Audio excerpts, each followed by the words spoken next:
Sure. Thanks so much for doing this video with me. We both have written blog posts about AI therapy, using AI for therapy for a substitute therapist. Mhm. Um, and so I know we both have thoughts and feelings about this. But yeah, what's the first thing that comes to your mind when somebody says, "Oh yeah, I let go of my therapist.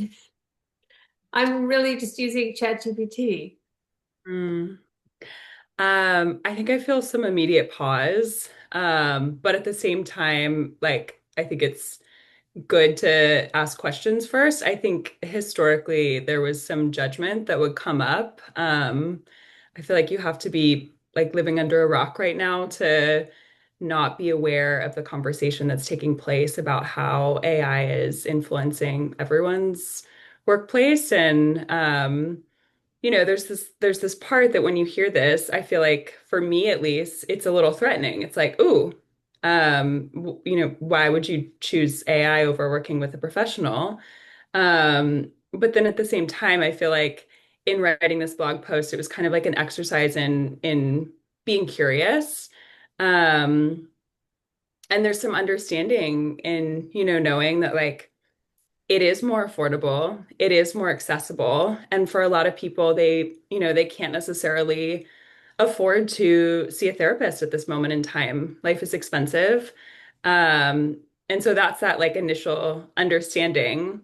But then coming back to like having these questions come up, I think I feel a lot of curiosity about, how in this, banter that you're having with AI, are you getting that relationship that we get in the therapeutic relationship when we work with our clients? Um, and so it's kind of like a roller coaster of emotions. I think when I hear this, my mind goes in a few different directions. I'm curious what your experience is like. Yeah, I mean, I agree, Blair. I mean, when it comes down to money, a lot of people just can't afford to see a therapist. Like that's just a reality. We deal with that so much every day, even though we try to have low fee options. It's therapy's expensive, and seeing somebody every week or every other week, if you don't have the dough, you don't have the dough. And so I think that that's kind of like a completely different, that's that's a reason, of course, to find resources where you can, right?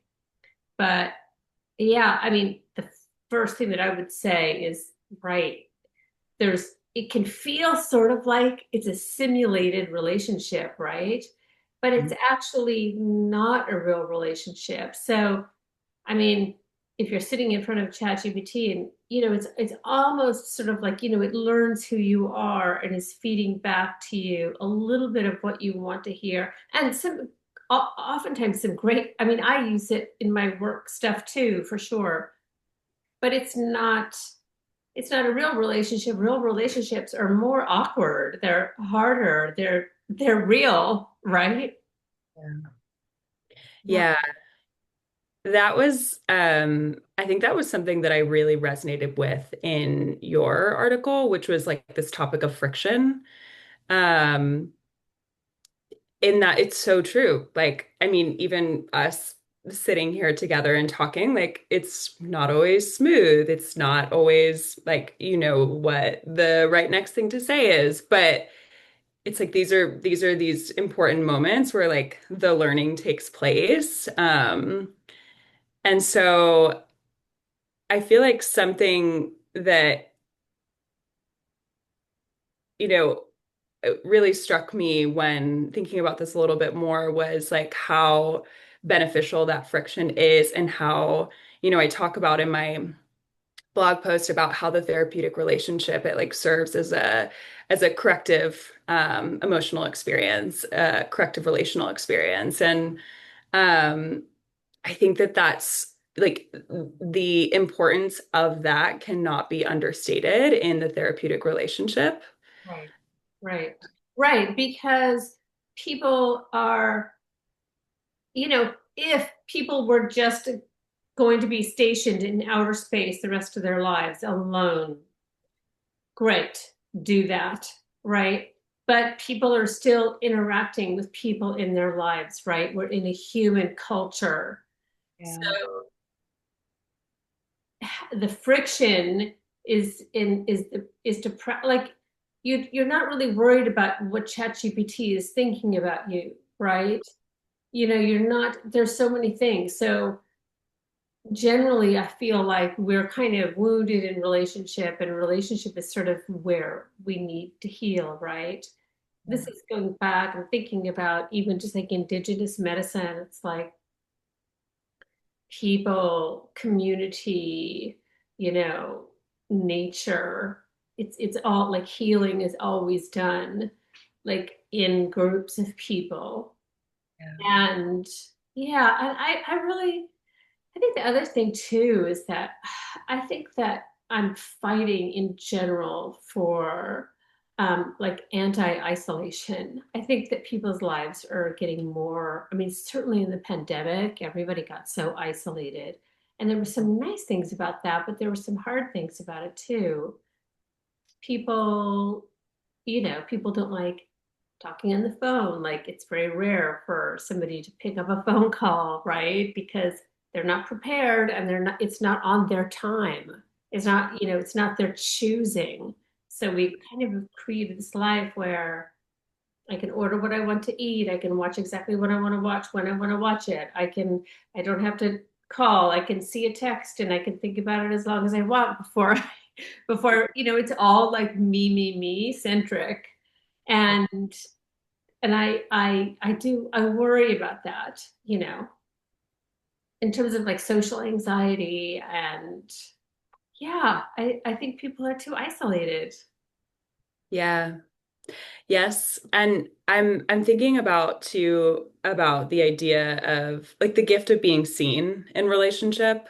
Um, you know, there's something that is so comforting and I think really helps with anxiety when, you're in relationship with someone and you see that like maybe I've shown up anxiously or in my mind imperfectly, but this person is continuing to show up and continues to want to speak with me and see me and witness me. And it's this really, that's such an empowering experience because I think them providing that like continued witnessing towards you, it really does this like magical thing of like increasing your own, self-compassion and self-care where you're like, I'm without like placing the entire emphasis of your worth on them being there, it is this like added like, oh, I'm worth their time. Yeah. Um, and that's really nice to know that. Yeah, it's interesting. It would be interesting to see if they did a study, you know, like so if the chatbot was saying, "Gosh, sounds like you're really hard on yourself. I wonder if you could have some self-compassion here or something." Like, you know, it's Mhm. like I Yeah. think, you know, it's like okay, they're feeding the idea, Yeah. but you know, what is the component that is so different about being in person with somebody? I mean, I have these conversations with people about online therapy versus in-person therapy also.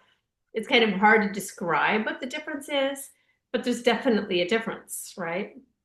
Yeah. Well, I'm thinking about like the power dynamic of, when it comes to you with the chatbot, like you are the one that's leading that conversation. Like you decide when it starts, you decide when it ends, you decide when you'll engage, what you're saying. And when you're in relationship with another person, like I have no control over what you're going to do in this space.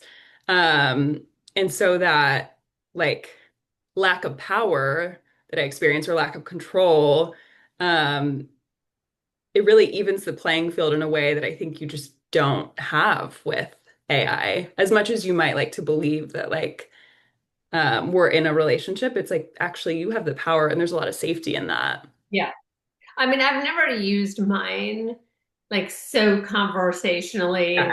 I would say, okay, thanks, gonna go now. Yes. No, I exit just whenever I want to exit. Yeah. Totally. Yeah, yeah. I guess the other thing too, which just relates to everything we're saying, is that, relationships are really hard. Just Mm, people are hard. yeah. My ex mother-in-law used to had a phrase, and she was like, "Who's the matter with you?" Instead of like, "What's the matter?" Like, "Who's the matter with you?" Like, it usually has something to do with a person in your life, what you're upset or whatever. So often, Yeah. um, because people are kind of holding up a mirror, right? And we're faced with a lot of stuff, and the more practice we have, the better we get at that, or the more we create areas where we have the ability to heal, right? Yeah. I'm talking about the isolation piece again, I suppose, but No, I love that though. I mean, I don't think you can overemphasize like having I feel like the key is like you get to notice like, oh, this is coming up again. Something that maybe I experienced with my parent or my sibling or my ex-partner. It's coming up in this relationship.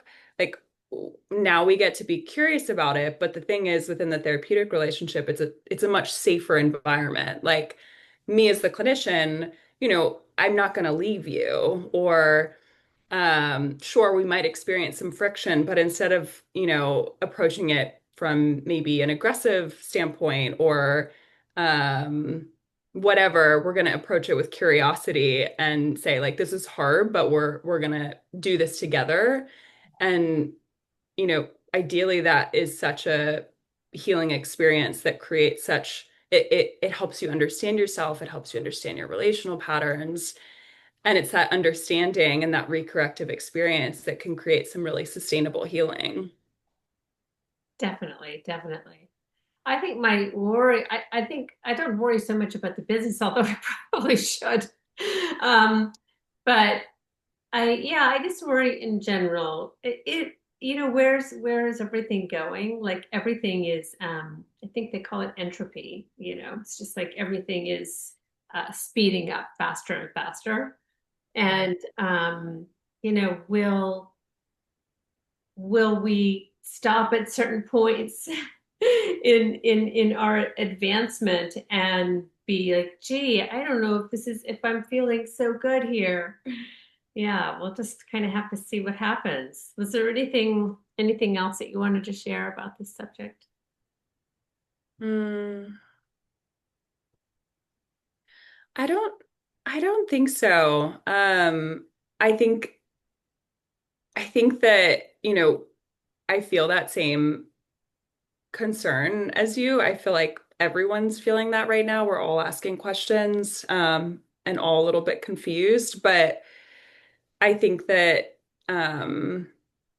just coming back, like what's giving me peace of mind in all of this is just coming back to um how healing relationships are. And that feels like the one thing that we can hold on to, like within this profession, within individual relationships right now. um and I'm really thankful. I'm thankful for that.